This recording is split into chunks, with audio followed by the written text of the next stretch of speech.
অন্যদিকে আজ পুনর্নির্বাচন হচ্ছে ডায়মন্ড হারবার বিধানসভা কেন্দ্রের 4টি বুথে এবং মগরাহাট পশ্চিম বিধানসভা কেন্দ্রের 11টি বুথে আজ সকাল থেকে চলছে ভোট গ্রহণ এবং সকাল 9টা পর্যন্ত ভোটদানের হার কত সেই পরিসংখ্যান এসেছে আমাদের কাছে। সকাল 9টা পর্যন্ত মগরাহাটে ভোটের হার 17%, ডায়মন্ড হারবারে ভোটের হার 16%। ভোট হচ্ছে ডায়মন্ড হারবারের 117, 179, 194 ও 243 নম্বর বুথে। মগরাহাট পশ্চিম বিধানসভা কেন্দ্রের 11টি বুথে কিন্তু আজ পুনর্নির্বাচন হচ্ছে এই নির্দেশ দিয়েছে নির্বাচন কমিশন। মগরাহাট পশ্চিম বিধানসভা কেন্দ্রের 46, 126 সহ 11টি বুথে আজ পুনর্নির্বাচন হচ্ছে। আমাদের দুই প্রতিনিধি রয়েছেন আমাদের সঙ্গে, পার্থপ্রতিম ঘোষ রয়েছেন ডায়মন্ড হারবার থেকে এবং সুকান্ত মুখোপাধ্যায় রয়েছেন মগরাহাট পশ্চিম বিধানসভা কেন্দ্র থেকে। আমি শুরুতেই চলে যাব পার্থপ্রতিমের কাছে। পার্থপ্রতিম, কি ছবি?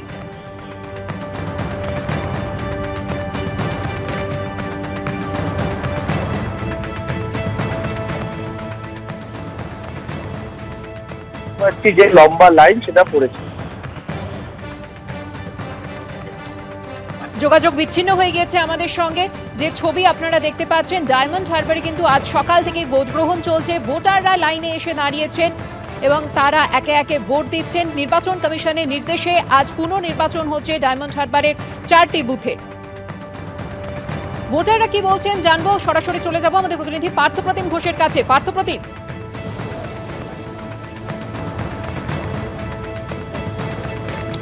দেখো, ভোটাররা কিন্তু ইতিমধ্যে দ্বিতীয়বার আবার রিপোলে ভোট দেওয়ার জন্য লাইনে দাঁড়িয়েছেন। এটা হচ্ছে ডায়মন্ড হারবারের হরিদেবপুর এমপি স্কুল, যেখানে দেখতে পাচ্ছি লম্বা লাইন পড়েছে।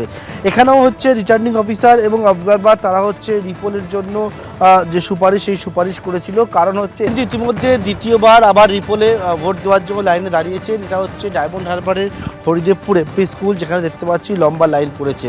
এখানেও হচ্ছে রিটার্নিং অফিসার এবং অবজারভার, তারা হচ্ছে রিপোলের জন্য যে সুপারিশ সেই সুপারিশ করেছিল। কারণ হচ্ছে এই বুথে এর আগের দিন অর্থাৎ 29 তারিখে যখন দ্বিতীয় দফায় নির্বাচন, তখন বুথের মধ্যে যে ইভিএম ছিল, ইভিএমে আতর দিয়ে দেওয়া হয় বলে অভিযোগ এবং তার পরবর্তীকালে সেই অভিযোগের সত্যতা খুঁজে পাওয়া যায় এবং এই আতর দেওয়ার কারণে কি হয়, ইভিএম অত্যন্ত ধীর হয়ে যায় এবং যার পরবর্তীকালে কিন্তু ভোট শেষ হতে হতে এখানে রাত্রি প্রায় 10:30 আর বেশি বেজে গিয়েছিল। এবং আজকে আবারও সেখানে যে রিপোল অর্থাৎ আতর দিয়ে দেওয়ার জন্য সেই রিপোল হচ্ছে এবং কড়া নিরাপত্তা ব্যবস্থার মাধ্যমে এখানে যে ভোট গ্রহণ রিপোলে সেটা কিন্তু হচ্ছে, সেই ছবি দেখতে পাচ্ছ। পার্থপ্রতিম, তুমি আমাদের সঙ্গে থাকো। এবার সরাসরি আপনাদের দেখাবো মগরাহাট পশ্চিম বিধানসভা কেন্দ্রের ঠিক কি ছবি। সুকান্ত মুখোপাধ্যায় প্রতিনিধি রয়েছেন আমাদের সঙ্গে। সুকান্ত, দেখো, প্রায় 16% ভোট ইতিমধ্যে পড়ে গিয়েছে মগরাহাট পশ্চিমের 11টি যে বুথ, যেখানে পুনর্নির্বাচনের যে আজকে সকাল 7টা থেকে যে প্রক্রিয়া শুরু হয়েছে সেটা। আমরা এই মুহূর্তে রয়েছি বহিরপুয়া স্কুলে, প্রাথমিক স্কুলে, এবং সেখানে দেখতে পাচ্ছ যে একদিকে মহিলাদের লাইন যেমন রয়েছে, একদিকে পুরুষদেরও লাইন রয়েছে।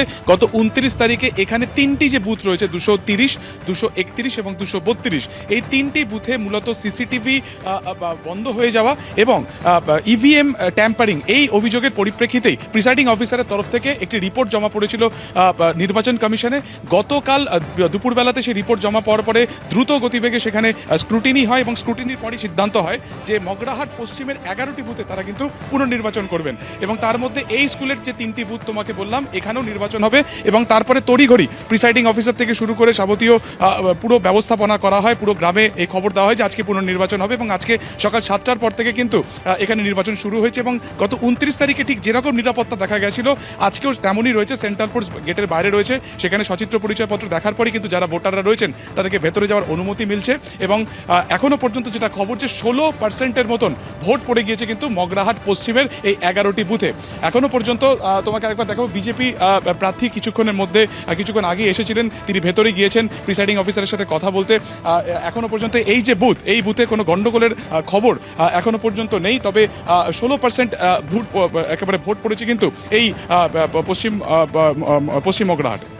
ধন্যবাদ সুকান্ত, ধন্যবাদ পার্থপ্রতিম। এবিপি আনন্দ, এগিয়ে থাকে, এগিয়ে রাখে।